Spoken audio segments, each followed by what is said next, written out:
Well, next I want to talk about another collaboration. This one involved an alto saxophonist named BJ Hunt. If you go to Steve's website, which is stevehuntjazzpiano.com, you'll find 10 tracks streaming there. I'm going to play one in a minute, but why don't you explain to us this collaboration with BJ Hunt and who he is? I didn't know you were going to bring that up. That's fantastic. Yeah, it's my dad, and my dad was a jazz saxophone player. He was a classically trained clarinet player, but in the 40s, that's when he was playing. And at that time, he lived in Oklahoma. He grew up in Oklahoma, and at that time, he was getting records of Charlie Parker and all these jazz greats of that time. They were new artists at that time, and as a kid, that's what he really wanted to be. It was like Charlie Parker and Art Pepper and John Coltrane and all this stuff. So I grew up in a household with it's kind of two tracks. Since my dad was classically trained clarinet player, he loved classical music.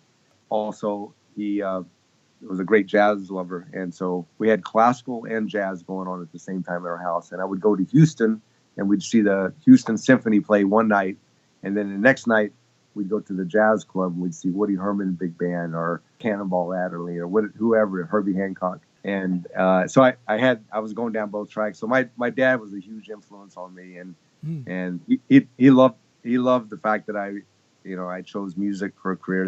That's what he always wanted to do. Although he did it a little bit, but he just never kind of fulfilled his dream as being a full-time musician. Mm-hmm. But he played great saxophone, and he played tenor just like Stan Getz, and it was beautiful to hear him play. Mm-hmm. And so I think these recordings they're talking about is a live concert, a live gig I did, and he came up and visited me, and he would always just show up on my gigs. Like if he came to visit, he would just bring us alto. Nice. It's like from the days, he was just the days of like, oh, there's a session, okay, let's go. And I'm like, and sometimes I'm like, Dad, it's like it's a wedding, they're not going to let you sit in. You just can't sit in. And he just bring his sax anyway, and wherever he could sit in and play and jam, he just. That's what he wanted to do. So anyway, this bass player Lucas Pickford, who I did the record with, he had this gig, and he happened to record it on his cassette player, and my dad loved it because it was me and him playing together. We played all these tunes together and all this great stuff. So it's a sort of a kind of it was a nice moment to have that. And my dad used to listen to that tape there like to the end of his life. He loved that, I'll never forget. It was like a little Chinese restaurant. And I made like $50. There were probably about 3 people in the audience and a drunk at the bar. and my dad was like in heaven. Yeah. And we got in the van after the gig, and he goes, man, doesn't get any better than that. And I'm thinking like, are you kidding me? I just made like $50 and like nobody was there to listen. And he was in heaven. And he just loved it. He didn't care about anything else. And it kind of taught me a lesson because at first I was like, I said, you got to be kidding. Is this as good as it gets? Because this is terrible, And it kind of taught me a lesson. But anyway, that's where those tapes came from. And I miss my dad, but he was a great inspiration. I would call him especially when I went to Paris. He wanted me to always call him because he remembers that time when Charlie Parker and Dizzy Gillespie would always go to Paris. And one time he came to see me play in New York, and he thought that was it. I made it. So there's 10 tracks on your website. 9 of them are that live gig, but there's a studio one, Corcovado. And you mentioned Stan Getz. Yeah, if I was ever going to put together a Stan Getz tribute band, I think that was a worthy lineup. Who's the vocalist on the track? Her name is Kasia, and she's a vocalist here in the Boston area. She's originally from Poland, and we during that time we did a lot of work together with this drummer, and she would play gigs with us, and a really great vocalist. And we did the song, and my dad happened to be up visiting. I just said, hey, come down and play a solo for me, and I set up a mic, and he had his tenor sax. He sat in a chair, and he played, and it sounds so beautiful when he plays. Yeah. It taught me a lot about when he would teach me standards back when I was a kid. He would just sing them to me and tell me the changes. I didn't have any music, It was kind of like the way Alan works. It was like, oh, here's my song, here's some changes, and it goes like this. There's no music. And you get the feeling for what the song is, because I went to Berkeley and it's academic, and you got a lead sheet that has the melody written on it and a certain set of changes, And if you hear my dad play like that melody and a solo, if you hear him play any melody, it's nothing like it's written, and you can't even write it down and notate it. It was just like a beautiful way of expression. And I realized that's how he learned melodies to all those standards, is by listening to the vocalist, listening to other horn players. He didn't have charts. He didn't have the lead sheets. Wow. And then I think that even the great players I played with here in Boston that are my generation, when they play those melodies, it's nothing like what my dad would play. You know, our generation, we go, oh, what's the tune? We look at a lead sheet and we play it, and it says, oh, quarter note, eighth note, half note, whatever. But that's not the way my dad would think. You know, he'd think like, boo ba doo ah bee boo dee da doo da. I mean, how can you notate that? You know? And he would just play it on his sax, and I'm like, wow, that is like the most beautiful melody. And then you see it on the lead sheet and you try to play it, it sounds nothing like that. But anyway, so that's that when he played on that, it kind of encapsulates that thing. But he had a beautiful sound, and I had a good childhood because it was just all about music, jazz, classical. I was at concerts all the time.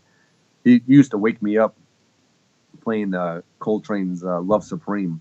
The sound system was right next to my bedroom, and 7 o'clock in the morning, you hear like, you know, Pursuance and all that, the whole thing just cranking up in there. I'm like, oh, I appreciate you bringing that up with my dad. It was a big part of my life, and he was a big inspiration and my number one fan. He loved everything I would do, and we stayed in touch all the time. So, well, it sounds like he understood what you did. He had a knowledge of music. I mean, clearly, I mean, the type of stuff he was playing in the house, and then the type of stuff you ended up doing, I'm sure he was very proud. Well, let's take a moment to be proud of him. Let's listen to this recording. It's really cool.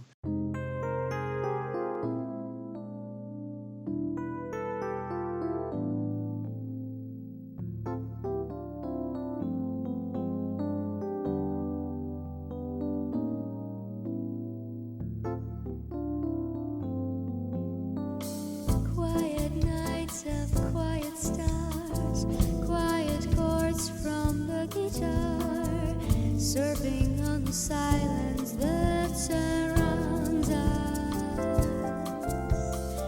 Quiet thoughts of quiet dreams, quiet songs of quiet streams, and the window looking on the mountain and the sea.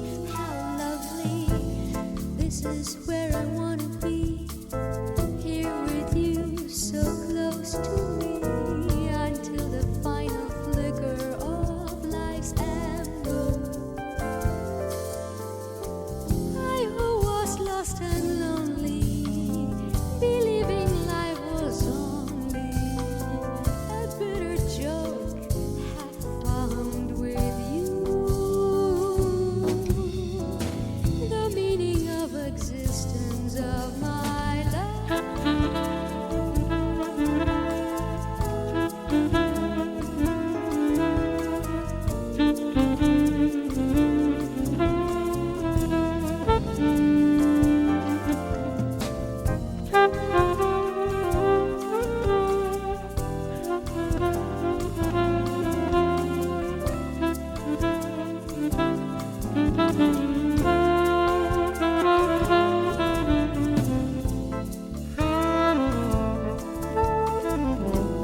Well, man, your dad was a player. I'm glad that he was around for that session and that we all got to hear it. So I noticed the name of your label is Spice Rack Records, and the name of your studio is The Kitchen. You know, so there's a theme. My production company is called Pots and Pans Productions. No, I'm just kidding. So there's a theme there. I mean, how are you relating food and music? I'm the cook of our family, so seeing that I never had a real job, a 9 to 5er, and my wife has a full-time nursing job. It just kind of was put on my shoulders that I was the cook of the family, and I actually enjoyed it. And so I did all the cooking for the kids when they were growing up. And when I go on tour, I'd cook up a huge batch of everything and freeze it and put it in portions. So when I go on tour, there would be some home cooked meals for my wife and kids, and I make lasagna and stir fry and stews and everything, So I love cooking, and then when I have friends over, I'd cook up a great, fajita dish with chicken and vegetables, and so my good friend Bruce Bartlett, when I put the studio together, I told him, I said, I need a name for the studio, and he just goes, The Kitchen. I'm like, whoa, how'd you come up with that stuff? He goes, every time I talk to you or I come to your house, we're talking about food or cooking, or we're in their kitchen like eating something, I'm like, oh yeah, that's a good point, So I just called the studio The Kitchen. And then when I started my record company, I just kind of keeping that theme. So Spice Rack. If you have a good kitchen and you're doing cooking, you need a lot of spices. And you need a good spice rack. So I always say, I used to have a message on my studio phone that's like, we're cooking up something here in the studio in the kitchen. So adding a few little spices. So get back to me later, Yeah, when Ruti Celli was on the show, she made an analogy between building a track and cooking a meal too. I mean, there are comparisons to be made for sure. Especially jazz, because I'm kind of a jazz cooker too. So I'm like, it seems like we have nothing in our house to eat, and I go through all the cabinets and the refrigerator, and I put together a good meal just with what we had. The little improvisation always goes a long way. That's right. Alan's studio was called the Brewery. Yep. The Brewery, the kitchen. That's it. It's like, it's kind of who we are, Yes, and Steve makes the meal. Alan supplies the spirits, and he always talked to Alan. He said, he goes, man, we should like open up a place, man. I'll be over there pouring the pints, and you can be over there making the sandwiches, and then we'll have some like burning geezers in the corner, like playing some great music. I'm like, all right, that sounds like fun, That would be awesome. It's too bad that didn't happen. Yeah. Well, I'm going to close this out with one of my favorite recordings of yours. This is the title track from your solo album, From Your Heart and Your Soul. What I like about it so much is that reminds me of Lyle Mays, and that reminds me of Bill Evans. And it's not like you're really playing in one style. You're like playing in more than one style, and with a lot of emotion, with a lot of heart and soul, right? Yeah, there's a story behind that title of From Your Heart and From Your Soul, remembering Jimmy. And Jimmy Hirsch was a character my dad brought into our lives when I was in high school, and for about 1 year. And my dad would just find these people, and they'd wind up in our lives for a time or whatever. my mom didn't care for it too much, but it was interesting. And there was this guy, Jimmy Hurst, and he was a piano player, and my dad saw him in Houston or whatever, but he came down and lived with us and stayed with us for a year. And he was a real skinny dude. They always wore dark sunglasses, had a jazz goatee. I think he was from Cincinnati originally. And I'd be practicing Bach or Chopin or on the piano, and he would walk past me and he'd be like, "What's that sheet music you're playing there, man? What's that sheet music?" And he'd rub his goatee, and I'm like, I don't know, is it Bach? He goes, "Man, that sheet music is corny, man. That stuff is corny. You got to play from your heart and from your soul, like McCoy and Train." And he'd kind of do his hand and he'd walk away. And I was like, oh my God, who is this guy? But he kind of gave me a few lessons, and I'd hear him play, and he knew 1,000 tunes, and he was just an old jazz piano player. And anyway, but he'd always say that to me all the time. Like, man, you got to play from your heart and from your soul, man. That sheet music is corny, man. What are you doing? Kind of, you seem like angry, but he's really passionate. So anyway, this tune is dedicated to Jimmy Hurst. And that's John Lockwood on bass and Greg Bendian on drums. Well, I look forward to sharing that with everyone. Once again, I want to mention Steve's website, which is stevehuntjazzpiano.com. I also encourage you to connect with Steve on social media.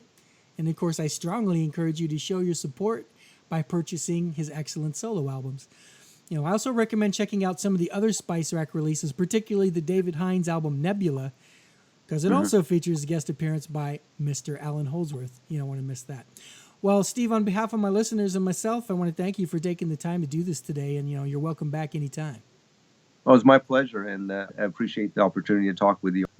Once again, I'd like to thank Steve Hunt, Manning Bartlett, Greg Beaton, and Marie Takahashi. Extra special thanks to Emily, Lynn, Sam, and Louise Holdsworth. As promised, we're going to close now with one of my favorite recordings, Steve's original composition, which was the title track from his first solo album, From Your Heart and Your Soul. And then after that, just for fun, we're going to hear a lively little number called Hunt's Groove from his 2007 Live at the PCA album. Thank you all for listening, and we'll see you next time.